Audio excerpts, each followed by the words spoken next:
Hello, and welcome to Targeting Your Health, the program that helps you to understand the aspects of modern medicine that can be crucial to your own and your loved one's health. I am Dr. Michael Bass, Professor Emeritus of Physics, Electrical Engineering, and Optics at the University of Central Florida. My PhD is in physics, so I could be called Dr. Bass, but that's entirely unnecessary. Mike Bass will be fine. I've been a resident of Florida for 32 years and Indian River County for 28 years. We're living through the COVID-19 pandemic, and we regularly receive lots of information as to the virus's progress and how it affects us. We also receive recommendations on best practices to minimize the virus spread and our individual risk. These circumstances mean that I will also have our guests comment on dealing with the pandemic and how their practices have adapted. In this episode, I have the pleasure and honor to introduce to you Dr. Seth Coren, a practitioner in the field of orthopedics. He has promised to talk to us in everyday language. Dr. Coren, please tell our viewers a bit about your background and career. Gladly. I've lived in Vero Beach since 1979. Prior to that, I had finished my undergraduate education at Franklin and Marshall College and then went to State University of New York at Downstate Medical School in Brooklyn. I then spent 5 years in Miami doing general surgery and then an orthopedic residency before coming to Vero Beach. I've been in practice at the doctor's clinic when it was open, and then I've been here for 21 years at Vero Orthopedics and Neurology. I'm an orthopedic surgeon by training. I have specialized over the last 4 years in osteoporosis. I have recently organized and spearheaded a fracture liaison service at Cleveland Clinic Indian River Hospital to help with our patients to prevent recurrent fractures and the consequences both financially and medically. Well, thank you. It's great to have you with us. Since it's uppermost in most people's mind at this time, let's start with comments about the COVID-19 pandemic, how you deal with it in your practice, and what suggestions or tips can you give our viewers on how they might deal with it? Example, wearing masks all the time out when you're outside your home, and so on, things like that. Well, I think the general recommendations from the CDC, although they came late, are correct. Social distancing has been shown to be very effective in minimizing the spread of COVID-19. Wearing a mask, I've been wearing a mask full-time in the office, in the hospital, when I have to go out to the grocery store since the beginning of March. These are things that help minimize the spread of the virus. There's nothing that's going to stop the virus completely except for time and immunization, but we're probably about a year from getting a vaccine at the earliest. Yeah. There are medications that they're working on, different trials, but those are not proven.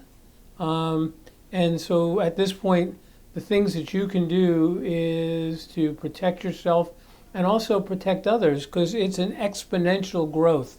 Mm-hmm. It means that if one person has it, they don't just infect the person next to them, they can infect 20 people. And you don't always know before you're symptomatic whether that's going to occur. Well, that leads to testing questions. How much testing should we be doing? I mean, ideally, everybody would be tested. There are various tests that they can do to see whether you have the infection. There's also a series of tests that they're working on called the IgM test and the IgG test, which can tell you whether you've had the virus recently or whether you've had it before and have some degree of immunization. Just a comment about wearing masks. I went to the grocery store with my mask and my gloves, and while the employees were wearing masks and gloves, only about 40% of the rest of the people were. Many of the patrons were without anything, and that's very distressing.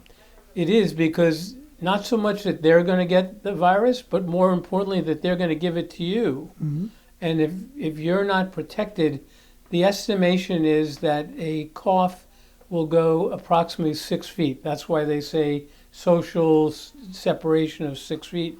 But if you have a sneeze, it can go all over the place more than the 6 feet. Wearing gloves is a good idea. When I come home from the grocery store, I take all my groceries out of the bag. I wipe down the things inside the bag, and then I leave my bags outside for at least 3 days. The virus can live on a bag like that or a hard surface for up to 72 hours. Wow. Let's get to your specialty, okay?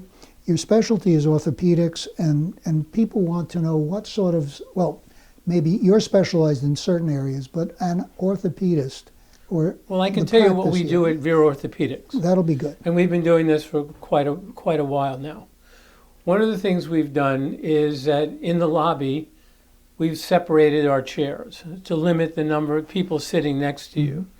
Probably more importantly, when you make an appointment, you can go online and make an appointment, and then when you get to our office, you can check in by phone.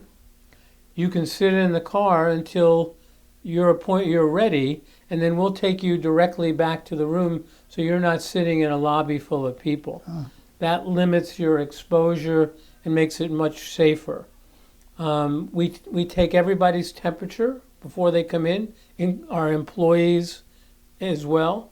If you have a temperature over 100.3, 100.3, you're not allowed in the building. Oh, wow. You'll be referred to the hospital to be tested.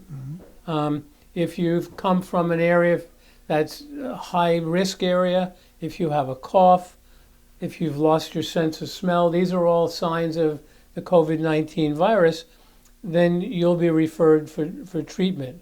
And you'll be able to be treated at the hospital if you have a severe orthopedic problem. But we don't want everybody to get infected, and so those are some of the things that we've been doing for about 6 weeks now. I'm specialized in osteoporosis, and some of our medications are injectable medications. The Prolia is a 6-month injection, something called Evenity. These are things that help build bone, and so you have to come in to get injections.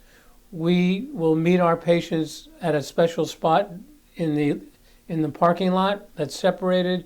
A nurse will come out, she'll take your temperature, and then she'll give you your injection. You never have to leave the car. Oh. Do you think other practices around the area are doing it similarly? I think they are to some degree. I was in a practice today that didn't offer that, and I walked in with my mask, and I was socially separated by 6 feet. I don't know how many other practices are doing that. Okay. But it's something that is relatively simple and straightforward.